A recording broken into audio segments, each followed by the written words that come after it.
बिस्मिल्लाहिर्रहमानिर्रहीम। आज 12 मार्च है, टाइम इशा का है और मैं इस टाइम मक्का में हूँ। अब भाई बहनों के सवाल आ रहे थे गवर्नमेंट और प्राइवेट हाजियों के। मोस्टली गवर्नमेंट हाजियों के ज़्यादा थे, प्राइवेट के तो इतने है ही नहीं ना। उनका तो जो लेन देन है उनके टूर ऑपरेटर के साथ हैं, वो अपने टूर ऑपरेटर से अटैच रहें। उनसे आप वीज़ों का भी पूछ सकते हैं, फ़्लाइट शेड्यूल का भी पूछ सकते हैं, होटल का भी पूछ सकते हैं।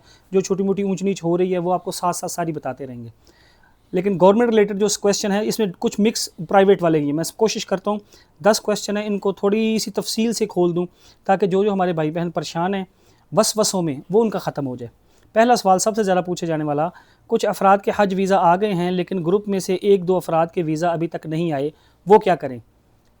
मेरे 7 का ग्रुप है, 5 के वीज़े आ गए हैं, 2 के नहीं आए, 2 में से मैं भी हूँ। कोई परेशानी वाली बात नहीं।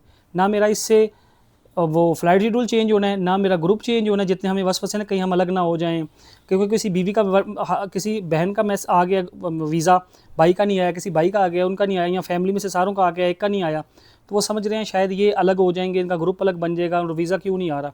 वीज़े रैंडम लगते हैं, कई बार ऊपर नीचे हो जाते हैं, तो इसमें कोई परेशानी वाली बात नहीं। कोई आपका ग्रुप नहीं चेंज होना, कोई फ़्लाइट शेड्यूल नहीं चेंज होना, किसी किस्म की कोई परेशानी नहीं होनी।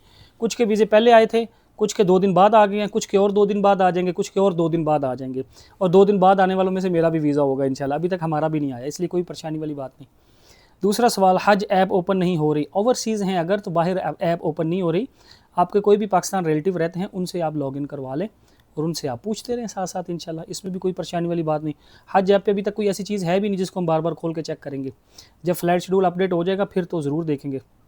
सवाल नंबर 3, फ़्लाइट की मुकम्मल मालूमात कब तक मिलेंगी।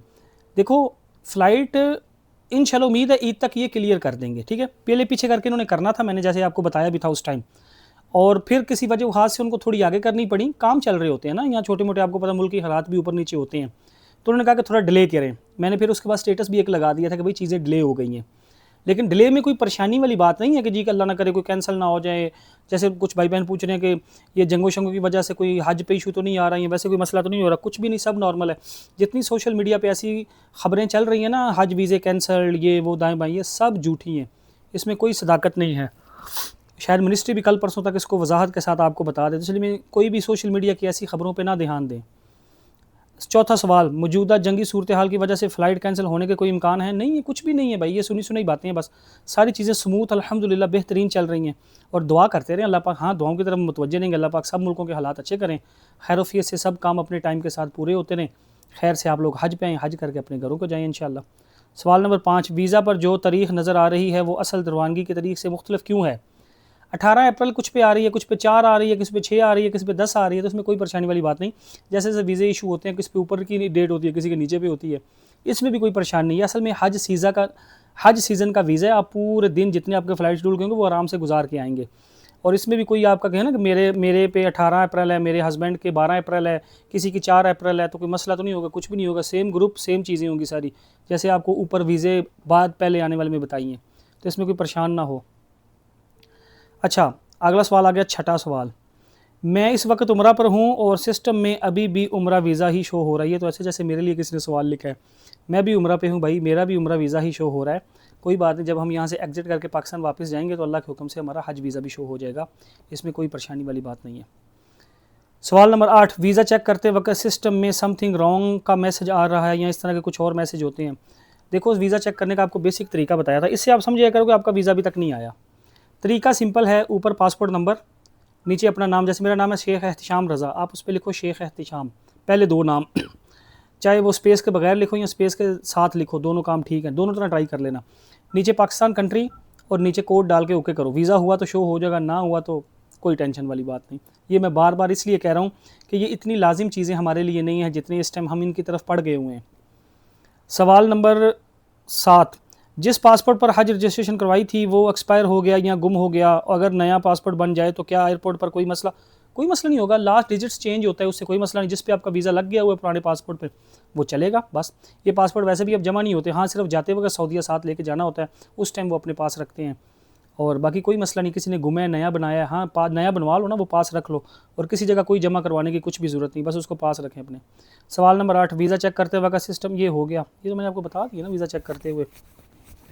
सवाल नंबर 9, अगर ग्रुप में वीज़ा आगे पीछे आएँ तो फ़्लाइट भी अलग अलग होगी, ये मैंने आपको बता दिया, कुछ भी नहीं होगा जी, सब सेम रहेगा। सवाल नंबर 10, क्या इस साल रोड टू मक्का सहूलत लाहौर एयरपोर्ट से भी दस्तयाब होगी? अभी तक कंफर्म नहीं है, बल्कि अभी तक तो फैसलाबाद से भी फ़्लाइटें उड़ना कंफर्म नहीं है, थोड़ी बहुत चेंजिंग हो रही है, लेकिन जैसी फ़्लाइट शेड्यूल आएगा इंशाल्लाह देखते हैं क्या होता है। बाकी इसमें कोई वो ऐसी कोई बात नहीं है कि जिसमें कोई परेशानी बने। इसी तरह याद रखिएगा, कुछ भाई बहन कहते हैं अगर हम अभी हमने कोई फ़्लाइट शेड्यूल चेंज करवाना हो नहीं हो सकता, ग्रुप मर्ज करवाना हो नहीं हो सकता, और किसी ने अभी अगर हज पे जाने की ट्राई करनी हो नहीं हो सकती, ये सारी चीज़ें क्लोज़ हो चुकी हुई हैं। बाकी भी मोस्टली याद रखो, ये जितने क्वेश्चन है ना, इन क्वेश्चनों का अगर मैं नाम दूँ तो मैं दूंगा वसवसा। इसमें से एक भी काम हमारे करने वाला नहीं है, ये सारे के सारे काम मिनिस्ट्री के और टूर ऑपरेटरों के हैं, और वो अल्हम्दुलिल्लाह कर भी रहे हैं। बाकी ये सोशल मीडिया पे जितनी भी ऊपर नीचे बातें चल रही हैं, ये हो रहा है वो हो रहा है, फ़्लाइटें कैंसिल हो रही हैं, जंग का ये मसला है, फ़लाँ का ये मसला है, हज का ये मसला होगा, वो कुछ भी नहीं है। सब की सब चीज़ें नॉर्मल है, टाइम बहुत है अभी, अल्हम्दुलिल्लाह अल्लाह पाक खैर करेंगे। हाँ, हम हज अल्लाह की तरफ मुतवज्जे ज़रूर रहें कि अल्लाह हमारे ज़िम्मे जितनी चीज़ें थी हमने आपकी बारगाह में वो पेश कर दी, जान भी, माल भी, वक्त भी, अपनी बायोमेट्रिक ये जो काम थे हमने वो सारे कर दिए हैं। बाकी अब मिनिस्ट्री के और टूर ऑपरेटरों के काम है, वो अपने काम लगे हुए हैं। बाकी होगा तो वो जो अल्लाह चाहेंगे इंशाल्लाह। हाँ, हमारे ज़िम्मे ये है, हम अल्लाह की तरफ मुतवज्जे रहें और अल्लाह से मांगते रहें, मुल्कों की सलामती भी मांगें और खैरोफियत का हज भी मांगें और हज के अमाल भी सीखें, ये भी बड़ा लाजिम है। मुझे नहीं लगता इसके अलावा कोई और कोई क्वेश्चन होगा, फिर भी अगर किसी का हुआ तो वो आप कमेंट में कर लीजिएगा, क्योंकि जो आप कमेंट में क्वेश्चन करेंगे जहाँ भी, वो मैं जैसे ये लिखवाए हैं वो भी लिखवा लूँगा, और जैसे ही आजकल में टाइम मिला तो मैं दोबारा इस पर आपको वीडियो बना के इंशाल्लाह दे दूँगा। इसके अलावा मैंने हज उम्रा के ग्रुप बना दिए हुए हैं, मेल फीमेल के, हज के भी उम्रा के भी जिन्होंने उसमें ऐड होना हो वो बता दिया करें, फिर उनको एक नंबर सेंड करेंगे, उस पर अपना नाम, सिटी नेम और हज एप्लीकेशन नंबर, या उम्रे पे जा रहे हैं तो वो बताएं, तो आपको ग्रुप में ऐड कर लिया जाएगा। तब तक के लिए दुआओं में याद रखें, कहा सुना माफ़ है। अल्लाह हाफिज़।